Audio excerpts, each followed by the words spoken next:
Morning friends, সবাই কেমন আছো? আশা করি সবাই খুব ভালো আছো। আমিও ভালো আছি।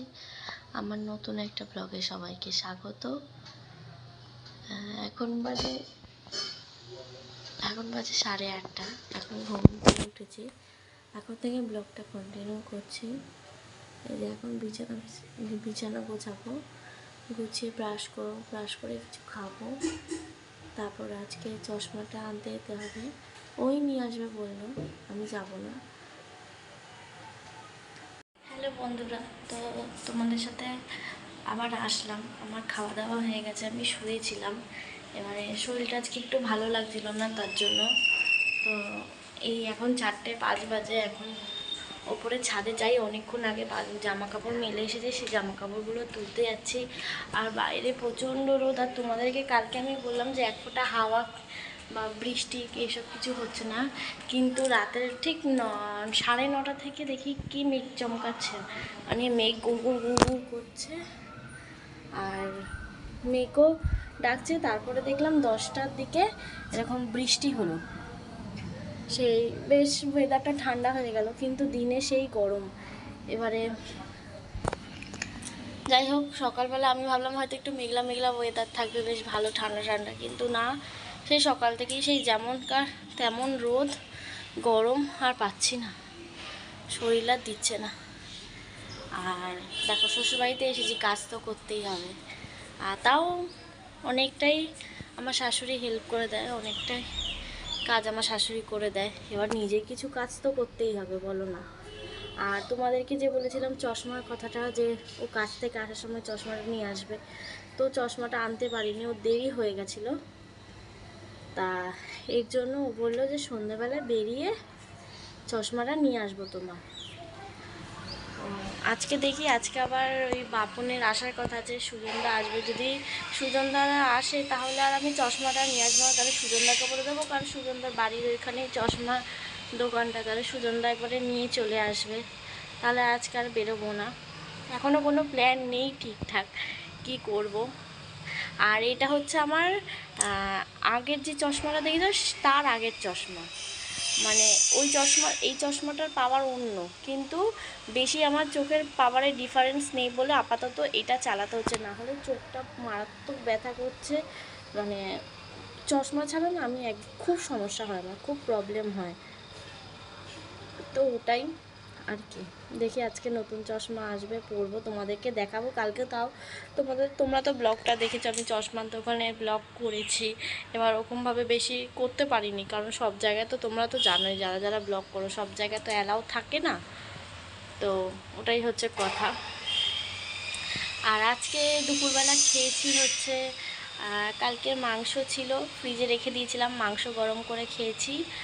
আর মা করেছিল ডাল, আর হচ্ছে তোমার ওই ভেন্ডি আলু তারপরে ঝিঙে দিয়ে একটা তরকারি করেছিল।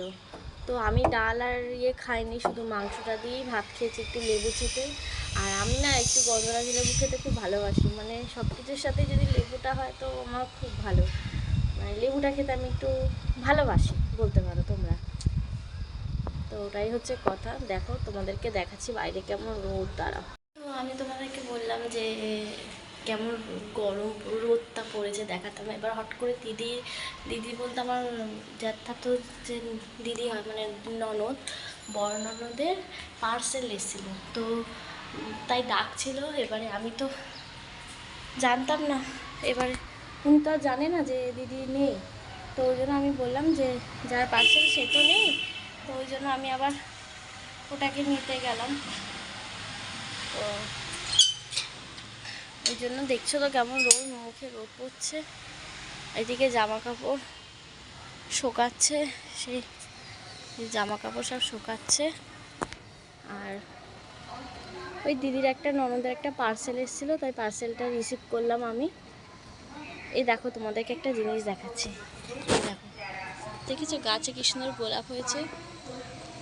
এই গাছটায় প্রচুর প্রচুর প্রচুর খুব গোলাপ হয়, কিন্তু কালকে হনুমান এসেছিল, অনেক অনেক খেয়ে নিয়েছে গোলাপ। ওরা আবার গোলাপ খেতে খুব ভালোবাসে, তো গোলাপ ফুল অনেক খেয়ে নিয়েছে, আর অনেক হয়েছিল। আর লেবু গাছও আছে এই যে, কিন্তু লেবু গাছে এখনও লেবু হয়নি ওরকমভাবে, এবছর এখনও দেখা দেয়নি, হয়তো এখনও টাইম হয়নি, ঠিক হবে। তো ওটাই হচ্ছে কথা। চলো জামা কাপড় তুলি, আবার পরে কথা বলছি। হ্যালো, এই যে বেরোবো, এখন বেরোচ্ছি। আমি তোমাদেরকে বলেছিলাম যে চশমাটা নিয়ে আসবে সুজনদা, তো আমি প্ল্যানটা ক্যান্সেল করলাম যে একটুখানি যেহেতু দরকার আছে সেহেতু আমাকে বেরোতে হবে, তাহলে বেকার আমি যখন বেরোবো তাহলে আর এমনি কী হবে, ওই জন্য আমিই বেরোচ্ছি, যাই কি চশমাটা নিয়ে আসি। আর খুব গরম তো, একটু ঘুরেও আসি।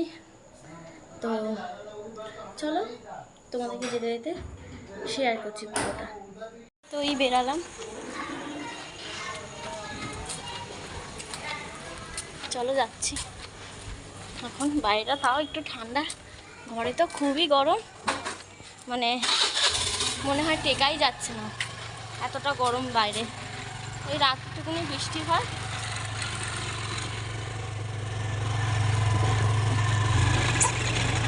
চলো পুরোটা যেতে যেতে আবার শেয়ার করছি। তো তোমরা দেখলে আমি বাড়ি থেকে বেরিয়ে গেছি, বেরিয়ে এই রাস্তা দিয়ে যাচ্ছি, সেই একটুখানি ভিডিও ক্লিপটা তুলে নিয়ে তোমাদেরকে দেখালাম।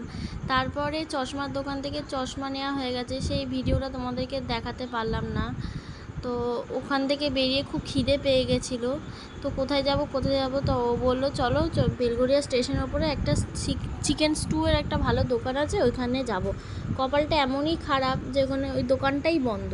তো কী করব, তো দেখি যে স্টেশনের ওপরে একটা ভালো অনেক দোকান, মানে দোকানে প্রচুর ভিড়।